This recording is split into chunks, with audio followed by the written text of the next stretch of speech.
Yeah, I have heard of the Quack rehab place known as Muskoka Rehab. There's plenty of others that are possibly about the same thing. Unlicensed, unaccredited, run by quacks that don't give a fuck about anyone or much less anyone's survival and only care about the money. Hmm. This reminds me of something. It's almost like Scientology's quack rehab place called Narconon. Same shit. It doesn't do shit for anyone. It recruits them into Scientology, which is deadly and dangerous. And not to mention, it costs hundreds of thousands of dollars. And not to mention, also, they deny everything. Deny, deny, deny. Much less what this rehab place is doing during the STARS investigation. Or even, yes, I read the whole thing. Both articles, which I'll link below in the description. Expand it and read if you want. Although, you may want to use a paywall bypass to get past it or find another way of reading it. Either way, choice is yours, and it's up to you if you want to read it or not. Besides that, it is disgusting what they've done and what the article highlighted. None of the so-called doctors and nurses are even qualified, much less have any credentials or a license to practice. They lost them all. So eventually, the place pretty much hires quacks. And if anyone dies there, they do, or as at risk of death, they don't even bother calling 911 until 5 hours after the fact, which is really bad. And they deprive people of their medication, as what was outlined. That's why the person died from the seizure medication, by only giving them half of their daily dose. Is that right? No. If it looks like I'm reading for a script, no, I'm actually looking at the fucking screen. I can minimize it so I just see the browser, and now I'm not looking at the screen. That helps a lot. Anyways, yeah, that's pretty much what was going on, and I'm shocked. And they have parties after hours during their so-called curfew where they're not allowed to leave their rooms, which is unbelievably pretty stupid. And they allow phone use. Most rehab places don't, but this one does. So patients or residents were able to look up and figure out things, challenge everybody, and then they were threatened with severe punishment. What kind of severe punishment does that entail? Locking them in a room and not allowing them to leave? Depriving them of food and water? Or the medication? Much less what they've already done. They don't even supervise nobody there. So if anyone fucking dies or has a seizure, they don't even listen to the emergency bell that's ringing.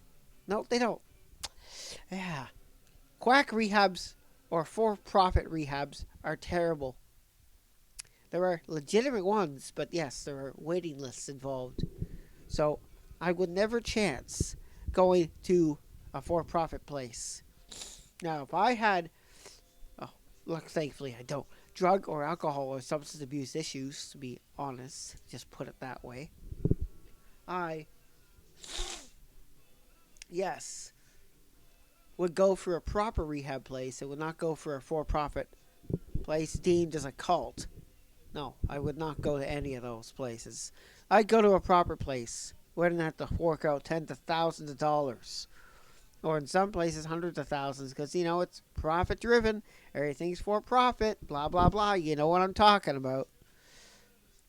That's not what you should be going for. Don't believe any of the deceptive ads you're going to see online about this thing.